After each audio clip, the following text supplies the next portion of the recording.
covering Northern California.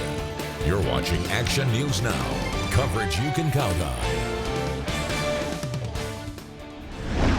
When you get comfortable somewhere, it sucks to have to get up and move again. A designated homeless camp shut down. What comes next for Red Bluff's Samuel Ayer Park? Plus, we take you live to the Red Bluff Roundup as we track the massive economic draw of the event and bring you a live look at the weather for tonight and the rest of this rodeo weekend. But first, and new at 6, how Butte County is working to make sure you have access to health care. New at 6, we're taking a dive into Butte County's Public Health Annual Report, the plan to improve community health and where it's lacking. Action News Now reporter Margot Rowe joins us live in studio now. So, Margot, what areas really do we need to see improvement here? So I spoke with the Public Health Director, Monica Soderstrom, and she told me during a 2023 Community Health Assessment, Public Health identified 3 areas for improvement: access to care, nutrition and food security, and behavioral health. And with those 3 priorities listed, Public Health started working on its Community Health Improvement Plan, which will run through 2027. Now, this plan not only includes public works, but public health, but also county departments, other county departments too, as well as healthcare providers and community-based organizations to help develop and implement it. Right now, we've just started those work groups, and they're really looking at creating that plan this year, which will be implemented then over this 5-year period until our next community health assessment for our reaccreditation. As Soderstrom noted, they are currently meeting to discuss plans to address each of the 3 priorities, and she says they will start implementing part of the plans later this year.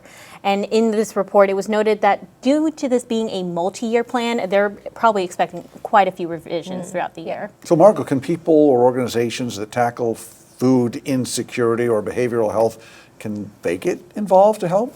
So she did tell me that there are still opportunities to join in on those work groups to help build on the community health improvement plan. You just have to contact the public health department. Good to know. Thanks, Margot. Well, today marked a major milestone in the recovery from the 2020 Bear Fire, also known as the North Complex in Butte County. So take a look at this. The Tiny Pine Foundation dedicated the first completed tiny home on foundations in the Bear Fire burn scar. This is at Wild Rose Place in Feather Falls. The new homeowners are Paul and Randy Birch. Paul whittled a tiny pine tree for every volunteer who worked on the home, and Randy cooked for the volunteers from the couple's temporary camping trailer. We'll have a full report on this story coming up on Action News Now at 11. Today is the last day for homeless campers to be at Samuel Ayer Park in Red Bluff, located right off North Main Street there. We told you earlier this week that the Red Bluff City Council upheld its decision to clear encampments from that park by tomorrow. And today, most are already gone. People had been camping at the federally owned Dog Island Park until February storms flooded that area. Among those still at Sam Ayer today, 2 women who claim that their health issues put them in a tough spot, like Janet Stark, who says she was a firefighter with the Redding Fire Department but was forced to retire after being diagnosed with breast cancer. They don't have a bed for someone like you that needs... Well, I can't be up on top, but they said they're going to continue trying. When you get comfortable somewhere, it sucks to have to get up and move again. I don't mind change, but I don't like unfamiliar things. The new Path Navigation Center only has 60 beds, and the number of homeless people in Red Bluff is more than triple that, according to the most recent 2023 point-in-time count. Red Bluff Police will begin removing anyone still living in Samuel Ayer Park beginning tomorrow. New at 6, new developments in the trial of the suspect in several area bank robberies. A Shasta County jury found him guilty of second-degree robbery. This is Gregory Wise. He's convicted of robbing the Umpqua Bank in Redding in November of 2023. He was also accused of bank holdups in Chico and Red Bluff. Wise returns to court for sentencing on May 13th. Happening now, the opening night for the Red Bluff Roundup. Now, Chief Meteorologist is there, still waiting to see that cowboy hat on you. That's all right, because I bet you got cowboy boots on there, Howie. I'm seeing Can I borrow your cowboy hat for a second or no? Hey, there's a lot. I'm going to get one for the next shot, I promise. Everyone's wearing them except Alejandro and I, so we'll have to honor the celebration for sure. Now, what's great here with the celebration is the weather. It is looking absolutely phenomenal out here. Let's take a look. Temperatures hovering right around that 80-degree mark. And believe it or not, with this steady breeze, it makes it feel good because the sun beating down, it's making it feel very much on the hot side. Okay, I talked about those winds. Let's go to those winds here. So winds, I've had gusts over 30, 35 miles per hour. So very breezy today, but with the heat and the sun, it really feels like you're getting a nice little air conditioning breeze. So it feels really good with the winds. Let's take a quick look at our humidity levels. Those are low, but those will come into play more so in the coming weeks when we really start to heat up. But we're going to heat up, but we are also going to cool down, and we're going to talk all about that in my full weather in just a little bit. Thanks, Howie. Well, also happening right now, Cool April Nights is kicking off with all kinds of cool antique cars in Reading at the Spring Fest Car and Bike Show. And Action News Now reporter Blake Mayfield is live along Market Street. So, Blake, what kind of cars have you seen already? Well, Alan, in the last couple hours, showed you guys the Hot Wheels cars, I called it, which is right over here. Showed you guys the Lambo last hour. Look at this, though. We have a 1956 Ford Thunderbird. I feel like it doesn't no justice with this planter in the way. Let me show you guys here. Get a little zoom if we can, too.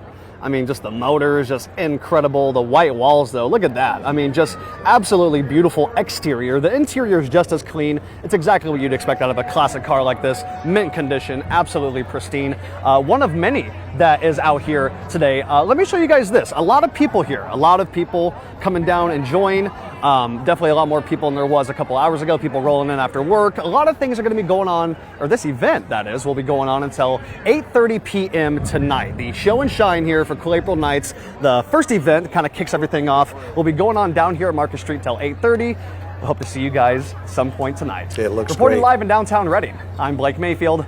Action News Now. All right, enjoy. Thanks, Blake. Now, the Reading Area Bus Authority is offering a free special shuttle for the big Cool April Nights car show at the Reading Convention Center Saturday, April 26th, so a week from tomorrow. Just find this story on our website for details about that.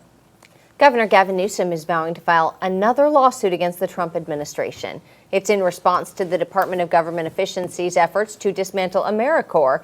AmeriCorps' National Civilian Community Corps informed volunteers just this week on Tuesday that they would exit the program early, quote, due to programmatic circumstances beyond your control.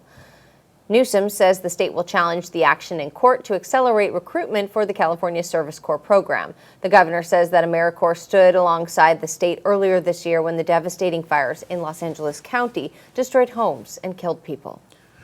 New at 6, the U.S. Forest Service is hiring permanent wildland firefighters and support employees all over the nation, including our area. The USDA says that they are accepting applications for aviation officers, dispatchers, equipment operators, and more. Now until April 24th, you must be at least 18 years old to apply, and there are positions open in Reading, Chico, in Forest Ranch, and Weaverville. We have a link for you can go to apply on our website. Just click on News Links.